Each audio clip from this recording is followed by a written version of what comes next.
الدكتور محمود قرر مضاعفة المكافأة لشهر كامل لكل العاملين. يعيش الدكتور محمود صديق العمال. يعيش الدكتور محمود صديق العمال. يعيش الدكتور محمود صديق العمال. يعيش الدكتور محمود صديق العمال. يا دكتور يا دكتور انت الساقية واحنا الطور. يا دكتور يا دكتور انت الساقية واحنا الطور. يا دكتور يا دكتور انت الساقية واحنا الطور. يا دكتور يا دكتور انت الساقية واحنا الطور. هز راسك هز راسك. ازاي؟ لا العكس الهزة يبقى العكس.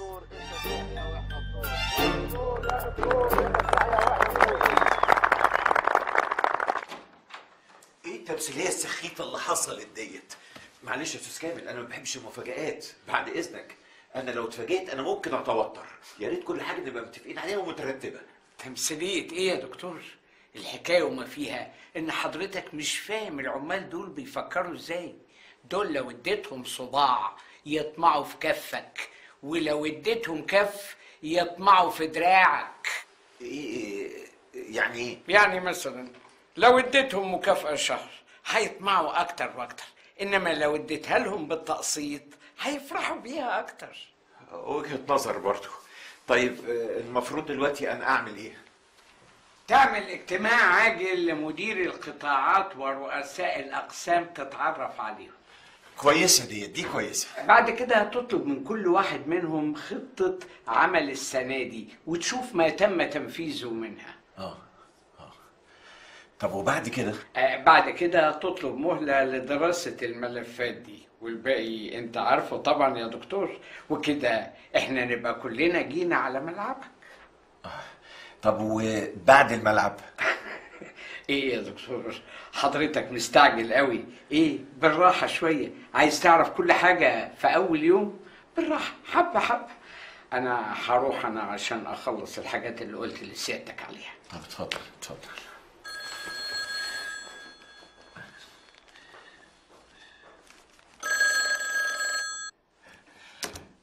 زينة، ازيك؟ ده انت وحشاني جدا. لا لعلمك بقى انت الوحيده اللي كنت عايز اسمع صوتها. انا تقدري تقولي لغايه دلوقتي كويس، لكن شكرا. مش عارف. طب هسأل طب خليكي معايا ثانيه لو سمحتي. هو الناس هنا بتخلص امتى؟ نانسي يا فندم، السكرتيره الخاصه بتاعت حضرتك. نانسي. بقول لك يا نانسي، الناس بتخلص امتى؟ والله هم مين حضرتك؟ الموظفين. يعني انا مثلا هخلص شغلي امتى؟ بس يا فندم حضرتك المدير العام، يعني تيجي وقت ما تحب وتمشي وقت ما تحب. تتكلمي جد؟ لا بس كده ما يصحش يعني. طب قولي لي عبد الحميد بيه لما كان بيجي امتى ويمشي امتى؟ والله يا فندم على حسب، يعني قبل الوزاره كان بيمشي على 10 أو 11، انما بعد الوزاره اختلف الوضع، كان بيجي بدري ويمشي على 10 بالليل. لا يا فندم صباحا، بيجي 8 ويمشي الساعه 10 صباحا.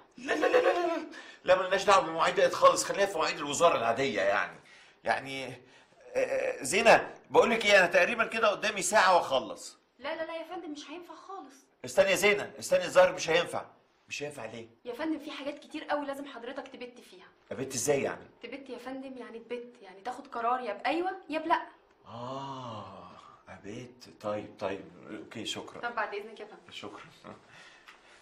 زينه مش هينفع يا زينه، لازم ابت.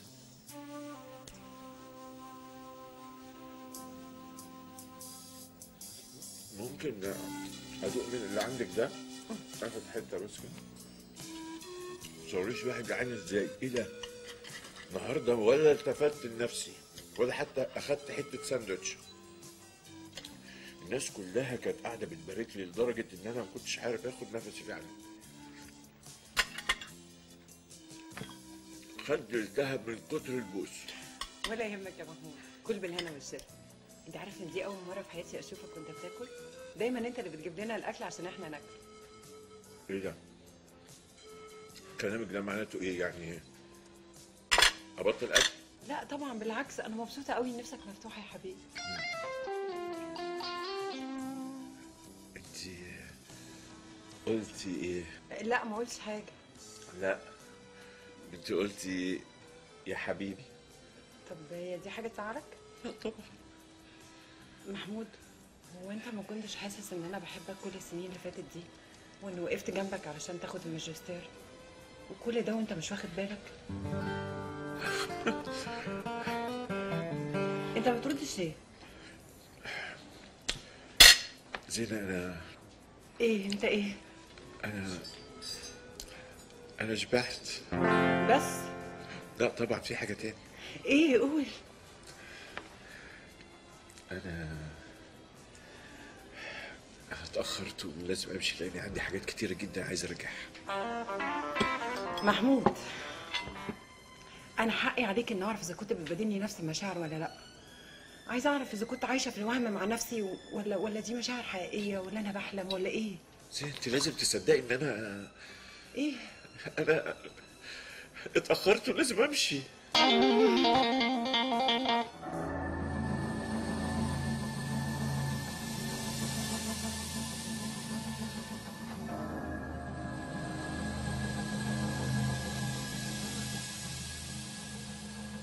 خير يا دكتور؟ قلقتني عليك، ايه اللي حصل؟ ايه التهريج ده؟ يا استاذ كامل اللي موجود في التقارير دي انت ادرى سيادتك امبارح خدت الدوسيهات معاك على اساس انك تدرسها، فمفروض تكون درستها كويس. ما انا عارف ودرستها كويس. اللي انا قريته ده عمري ما شفته في حياتي، ولا حتى شفناه في جامعه. انا مش شايف سبب لعصبيتك خالص يا دكتور. تعال حضرتك نقعد فوق ونتكلم بدل ما العمال عماله تبص علينا. ده العمال دي لازم تعرف كل حاجه، ده لازم يعرفوا ان عرقهم ومجهودهم بيتسرق منهم. يا دكتور محمود ما يصحش الكلام ده. تعال نقعد فوق ونقفل على نفسنا باب ونتكلم كلام الناس الكبار. لعلمك انا مش هسكت، انا هبلغ بابا بكل اللي بيحصل في الشركه. اذا كنت فاهم حضرتك ان الوالد ما يعرفش حاجه عن اللي بيحصل تبقى غلطان. قصدك ايه؟ تقصد ان بابا عارف بكل حاجه؟ قصدي ان سياده الوزير يحب يعرف كل صغيره وكبيره في شركاته، اللي بيحصل قدامه واللي من وراه. ها؟ نكمل هنا ولا نطلع نكمل فوق؟ افرض يا اخي، افرض مش جايز بنحوش لهم. يا بابا الارباح ديت حقهم، هم لازم ياخدوها ويتصرفوا فيها زي ما هم عايزين، هم اقرب مصلحتهم. مش دايما. افرض فلوسهم هم احرار فيها. بعد اذن سياده الوزير، سيادتك فاكر طبعا العامل اللي سحبته المكنه وانقذناه في اخر لحظه، واللي الجرايد ما كانش وراها سيره غير الحادثه دي. فاكرها مالها؟ العامل ده تكاليف علاجه عدت ال250,000 جنيه. طب وايه يعني؟ حقه، دي اصابه عمل. ايوه، ما هو عشان كده سعاده الباشا بيشيلهم عشان حاجات زي كده. ايه دخل ده بده؟ دي حاجه ودي حاجه. يعني ايه يا اخي؟ يعني ايه يا سي محمود؟ لو كل سنه حصلت 5 6 حوادث من دول انا اقفله احسن. يا بابا انا بتكلم في حق. يا دكتور لو سمحت. لو سمحت انت، اب وابنه بيتكلموا مع بعض، فيها ايه ديت؟ بعد اذنك. انا اسف. كامل انت برضو مصر مش عاوز تاكل؟ سعادتك فرصه النهارده اروح بدري. سيادتك تأمرني بأي حاجة. شكرا يا كامل، اتفضل انت اتفضل. وبكره قابلني في الوزاره قبل ما تروح المجموعه. تحت أمرك. سيادتك عايزني يا دكتور؟ لا متشكر. متشكر، عن إذنكم. اتفضل. في يا محمود؟ مالك؟ ليه بتعامل الراجل كده؟ كامل ده أكتر واحد تقدر تستفيد منه. بابا بعد اذنك، لو انت عايزني امسك المجموعه ديت سيبني بقى اتصرف بطريقتي، سيبني اتصرف بالطريقه الصح. اللي هي؟ اديني فرصه وهتشوف. فرصه قد ايه؟ سنه. كتير كتير كتير. خلاص نص دوره، 6 اشهر بس، اقل من كده مش هينفع. موافق. طلباتك؟ اولا من غير زعل يعني، انا عايز اعين ناس يبقوا جنبي غير الاستاذ كامل. طيب يا محمود، عين كل اللي انت عايزه، بس كامل برضه يبقى موجود عشان ينقلك كل حاجه بتحصل، صح؟ يعني حاجه زي كده. طيب ايه تاني؟ يبقى لي كل الصلاحيات. حضرتك لو قريت العقد كويس هتلاقيني اديتك كل الصلاحيات. عايزين بقى اكتر من كده بقى مفيش. ها كفايه بقى كده، لان انا لازم اطلع انام ساعه عشان عندي مواعيد بالليل. اتفضل حضرتك. محمود، انت عارف راس مال المجموعه غير الاصول قد ايه؟ ايوه عارف. وعارف الارباح اللي هتطلع من دورة الإنتاج في ال6 أشهر بتوعك دول قد إيه؟ تقريبا. مفيش حاجة اسمها تقريبا. تقريبا ده إيه؟ أنا ممكن أحسبها لك بالورقة والقلم في ظرف ربع ساعة.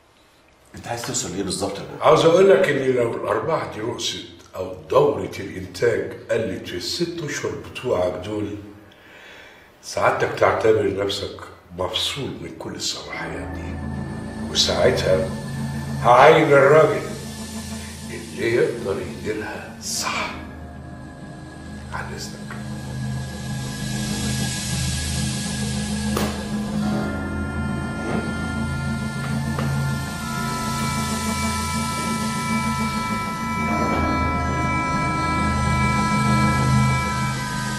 انا؟ ايوه انت. طب واشمعنى انا؟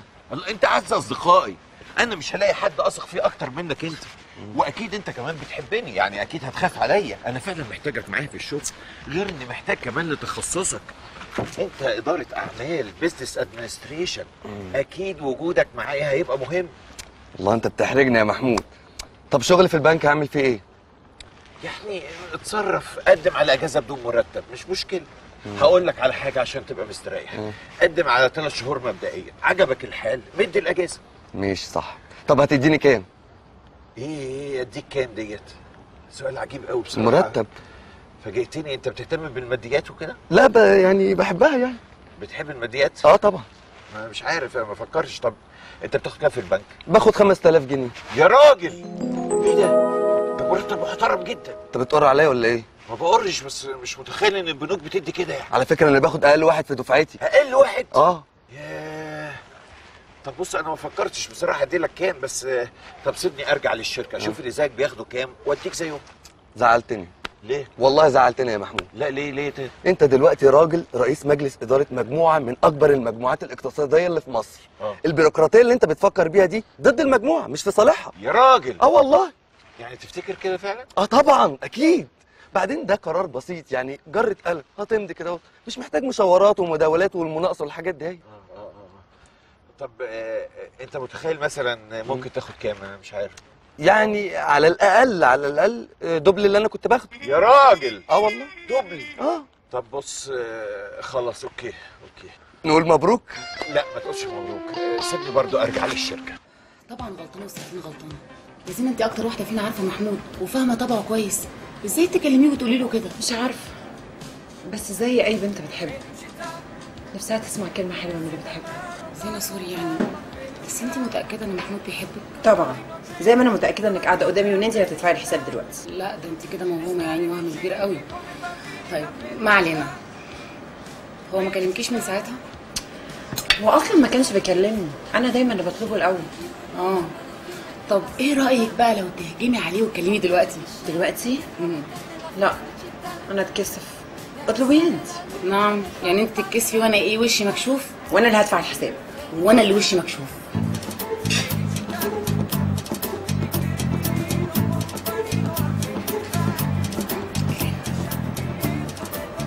ايوه يا محمود، ايوه يا عم المشغول. انا لو عارفه ان الشغل هياخدك مننا كده ما كناش قلنا لك توافق. بجد ربنا يوفقك يا رب. بقول لك يا محمود، ما تعرفش حاجه عن زينه؟ اصل بقالي كتير جدا جدا جدا ما شفتهاش. انا كنت بفكر حتى ان انا اعزمها تيجي تتعشى معايا في المطعم بتاع الفندق، وكنت بكلمك عشان اقول لك تحصلنا.